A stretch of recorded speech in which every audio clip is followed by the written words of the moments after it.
le groupe tutsi murambabarira bari ngaha ndabivuga bivuge sindabanka ndabafise no mu miryango turavukana turabizi barafise des moyens barungika amahera y'ikinywabi menshi wala aje gufasha ababo Abene kuko wabo. ayo mahera twa dukwiye kuba muri 2040 ejo mu gatondo kandi Exactement. birashoboka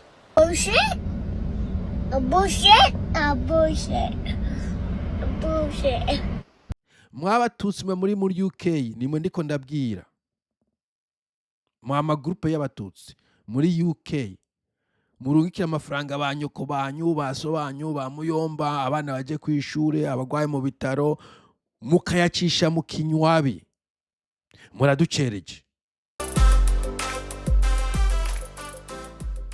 nitwa uwo mu Bwongereza nta gitigiri nigeze mbona na kimwe ikibazo kiri abo mu Bubirigi batubariye ibintu vy'amacakubiri bo ico gitigiri kumbure nico nibagije nibaza ko bagize nka showcasing berekanye amafaranga ava mu bihugu bitandukanye apparently the United States of America leta zunze ubumwe za Amerika niho hava amadolari menshi nibaza vyumvikana kubera the sheer number harimo abantu benshi cyane muri Amerika bavuye mu makambi Tanzania ico ni kimwe kindi naza ko muri Amerika tudumeme bafata amafaranga arenze gatoyi ugeranje kumbura n'abari muri Schengen neza ko ivyo bintu bibiri kandi ko ari mu madolari afise value irengeye dufate nk'abari muri Australian dollars iki cyaka cyari Canada naco ni kijanye n'abantu b'abarundi bari muri Canada mu gice Quebec bo avuze ko atabihitigi na bimwe yigeze abona bivuye mu Bwongereza reka tuze turatobora tubivuge vyuzuri bivuge muri Angleterre hari groupe tutsi et diaspora hutu bo ivyo si muri Angleterre gusa numvise no muri Canada bavuze ngo bafise batamburine y'abatutsi n'atamburine y'abahutu bon ibihugu vyinshi abatu n'abatutsi no mu Burundi hariho abadepite b'abahutu n'abadepite b'abatutsi hariho sepa abasirikare b'abahutu n'abasirikare b'abatutsi barazwi barayandika nta kuntu woja kwexija ibintu hanze bijya biri mu Burundi n'ivyo musohokana hanze nimba mu Burundi hari abantu bagufiya ugiye hanze uzasanga bagufi niba mu Burundi hari abantu barebare ugiye hanze uzasanga barebare nimba mu Burundi hari abantu bagufi n'abarebare ugiye hanze uzasanga bagufi n'abarebare nimba mu Burundi hari abantu bavuga Igifaransa ugiye hanze uzasanga abantu bavuga Igifaransa niba mu Burundi bavuga Ikirundi ugiye hanze malheureusement uzasanga bariko bavuga Ikirundi niba hari abantu bavuga Kirundi cimbone Kirundi cyo mu Mugamba ugiye hanze ama pourcentage ashobora gutandukana mugabo ayo ma group niba hari abakatolika mu Burundi n'abaprotestant ugiye hanze usanga abakatolika na protestant kandi baje ku maceje atandukana bo culture y'abahutu n'abatutsi mu Burundi twara culture ntiwoja kuba guhera ko ari muri Angleterre wohera kure ku muzi hanyuma kumbura ibintu bikazotungana ekasora notiene abantu bakeneye kwiorganiza d'une manière d'une autre I don't have an issue with that ubundi nuko abantu bapfa kubigira birebire mu bindi bihugu uvuze uyu n'umuzuru uyu n'umutosa uyu n'umu sepano mundebere it's normal actually they don't feel anything they just tribe comme on en voit ailleurs en Afrique big deal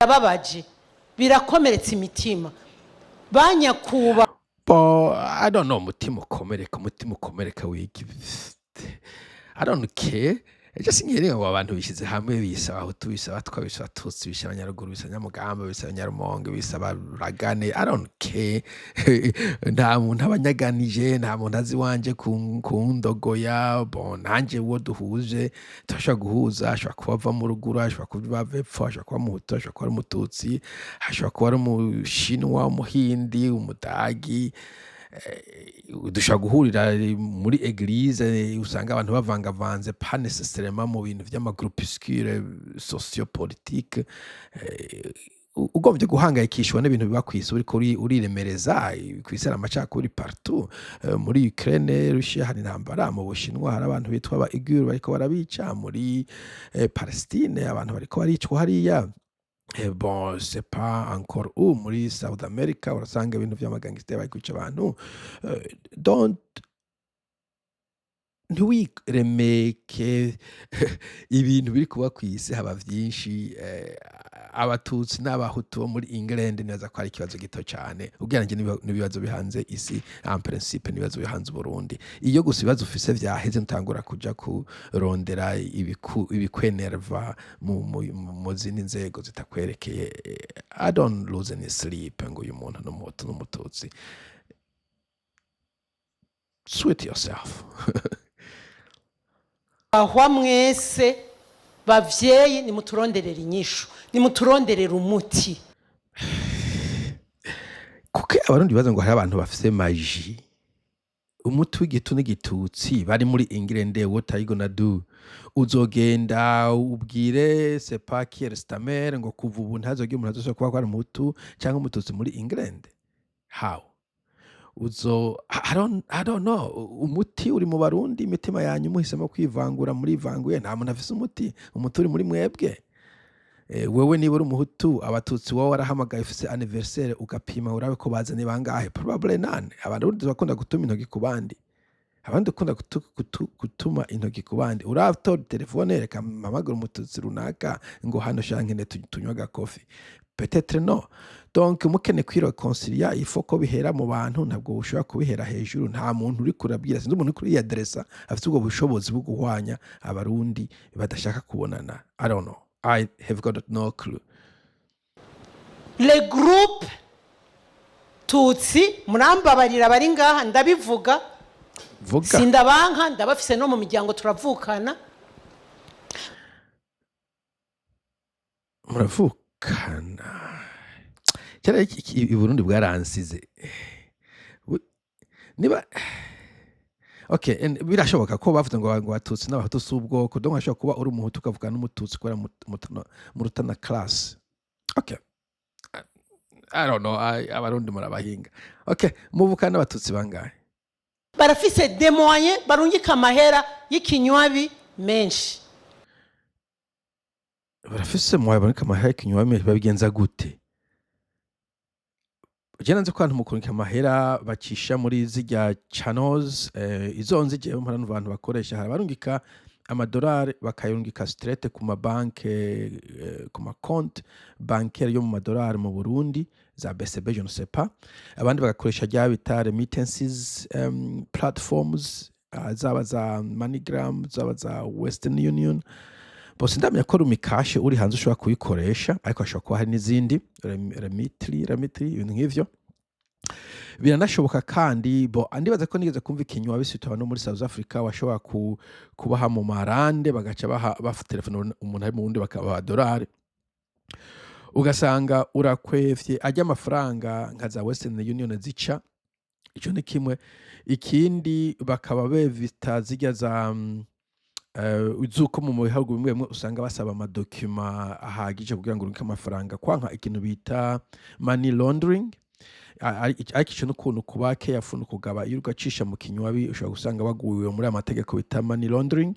Money laundering nibaza ko hanini ari amategeko bashizeho kukwanka ko abantu baja i Burayi bagaca barakora amafaranga bakarungika mu migwi nk'imigwi y'iterabwoba isanzwe z'impuza makungu. Hariho ukuntu usanga abantu bayarungika amafaranga rero bariko bagerageza ko amafaranga tosoka aja gukora ibintu nk'ivyo. Money laundering ni nko kumesura amafaranga neza kwanza ko mu Gifaransa bita blanchiment d'argent. Donc ico nibaza ko ikinywabi peut-être ari nkayo. Encore une fois ubimenya gute uko barungitse money laundering uko barungitse amafaranga mu kinywabi bintwaye ki personally I don't care. Je nkuko nama mvuga amafaranga wayakoreye ari wawe wakobokeye hanyuma ukayarungikira mama papa mukuru wawe kuko ntareka avuga ko bayarungikiye peut-être Red Tabara canke je ne sais pas M23 canke Wazalendo canke Twigwaneho canke Twivune n'amafaranga barungikiye mama papa umurumuna wa mukuru wabo. Je nibaza n'uwacisha mu kinywabi abigenjeje uko ntiyo kwitwa money laundering ko ntari ko ya blanchissage n'amafaranga legal agiye kuri cause legitime. Ayacishe mu kinywabi kugira yanke ko bamuca amafees nk'umuntu agiye i Burundi akavuga ati ntwarira dolari mu makashe. Sinumva ikintu umusitwa yasanzwe umunyagihugu asanzwe rero tishobora kwidodomba ko amafaranga agiye muri banke centrale ngo bagyotoreko ibintu nk'ivyo muga sinumva umunyagihugu asanzwe araje numva abarundi batakana sinumva umunyagihugu asanzwe ikintu ingorane bumutera. I don't understand it.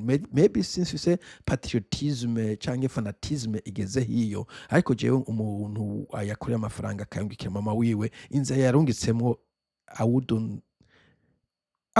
no yarungitse I don't sinamenye nuko abantu barungitse bahase n'ukuntu uza urakurikirana uharura ibitigiri by'abantu bangitse amafaranga n'inzira bayacishemo. It's very serious, c'est très sinzi numva bifata igihe kirekire n'inguvu nyinshi zitari ngombwa. aje gufasha ababo kuki Man, umuntu arungitse amafaranga aja gufasha ababo kuki ubiranda kw'imitsi bikuraba kwiki? Aya mafaranga tuyaronka tugoye, ikintu ca nyuma n'umuntu yogutegeka ngo nuyakoresha uko. Aya mafaranga tuyaronka yadukobokeye twakobotse cyane. Umuntu yoza akambwira ngo amafaranga yarungitse nako yangikuza uko twonigana kabisa. Get off my business, okay? Stay out of my way. It's my money, ndayakoresha uko nshaka, ndarungitse uko nshaka, purvi ko ndayagumiza mu mategeko y'igihugu ndimo n'igihugu ndayarungitsemo, that's it. Ariko n'uwari akora ibidakwiye mu mategeko, je sindi umupolisi, je sindi umu agent wa fraud detection, no kwirenganira. ayo mahera twa dukwiye kuba muri 2040 ejo mu gatondo kandi urusi nico tubaje navuze abantu sinumva ibintu babarimo nukuvuga harimo amagroupe y'abatutsi turi cap bari muri England gusa ntabwo ari kuvuga bari muri France, muri Belgique, muri Canada, barungika amafaranga mu famille yabo akayacisha mu kinywabi. Sinzi nyene ico kinywabi bacisha mu cyarico. Ayo mafaranga iyo bacisha muri Banque Centrale canke BRB canke sinzi ikitari kinywabi, ejo twobaye turi muri 2040 sinzi ko bavuze ngo n'ubundi bwifashe canke buteye imbere. Niwo wadutebeje. Mwabatutsi mwe muri UK nimwe ndiko ndabwira. Mwa groupe y'abatutsi muri UK murungikira amafaranga banyoko banyu baso banyu bamuyomba abana baje kwishure abagwaye mu bitaro mukayacisha mu kinywabi. Muraducereje. Ce message est à vous. Yacishe muri Banque Centrale. Ndazi taux de change simwe ndabizi. Urungitse ijana ry'ama UK kumbure muri SPA muri BRB bazoguha 400,000. Mu kinywabi murokoronka 900 batujo manfu. Akira 400 abarurungika igihugu gitera imbere 2040 izobejo. The clock is ticking. The clock is ticking. Ndazi iyo muravuga icyongereza. The clock is ticking. The clock is ticking. 2040 nejo ayo mafaranga mucisha mu kinywabi mwabatutsi mwe. Stop. It has got to end right now. Okay? Got it. Okay. On continue. ndi birashoboka. Of course. Ico ndakihejeje. Kirandire ko ukigume ko kabisa ubabwire bumve ayo mafaranga bayacishe muri BRB. Ibintu vy'ikinywabi enough is enough. Surtout ayo magroupe y'abatutsi bari muri UK. Mukitwigire ingene mwoduhwanisha kandi tukagira ubumwe butari ubwo mu majambo, ubumwe busesuye. How are you gonna do that? Deja umuntu ansurveille uko nkora ibintu na association twogirana. Je umuntu novuga ndumu independentiste, ndumuntu w'umu libertarian. How? So no, ubumwe si ikintu forsa, ni ikintu kiri naturel.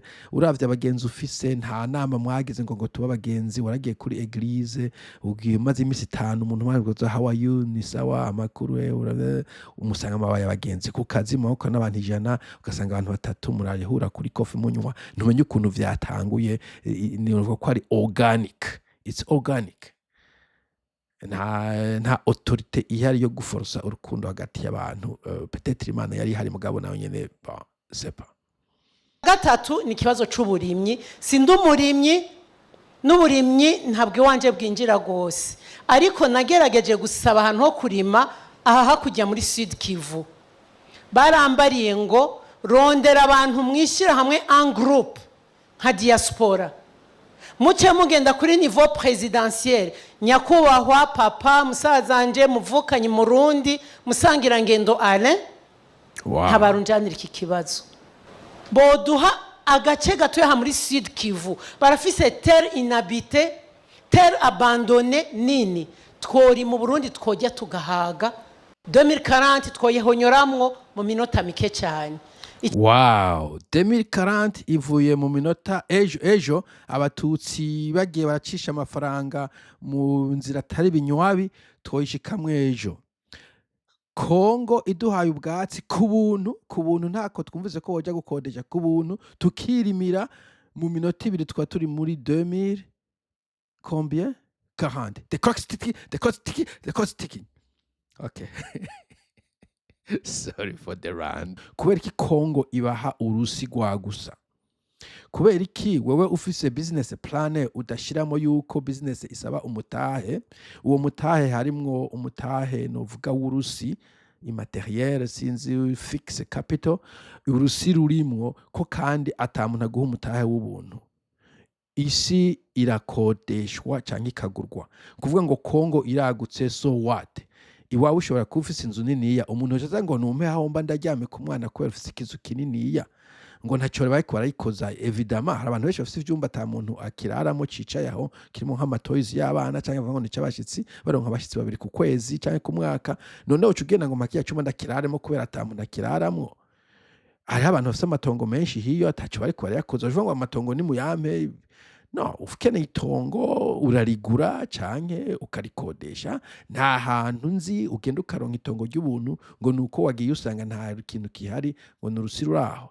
Sinumva donc ukuntu abarundi bakora business. Sinumva duhe isi, duhe kiriya, duhe iki ibintu nk'ivyo. I don't understand. Sinzi gituma abantu bava muri UK bakaza gusaba isi muri Afrika y'ubuntu kandi bazi ko muri UK no mu bihugu biteye imbere atantu hari isi y'ubuntu.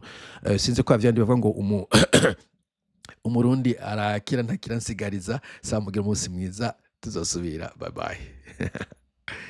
You kidding me guys.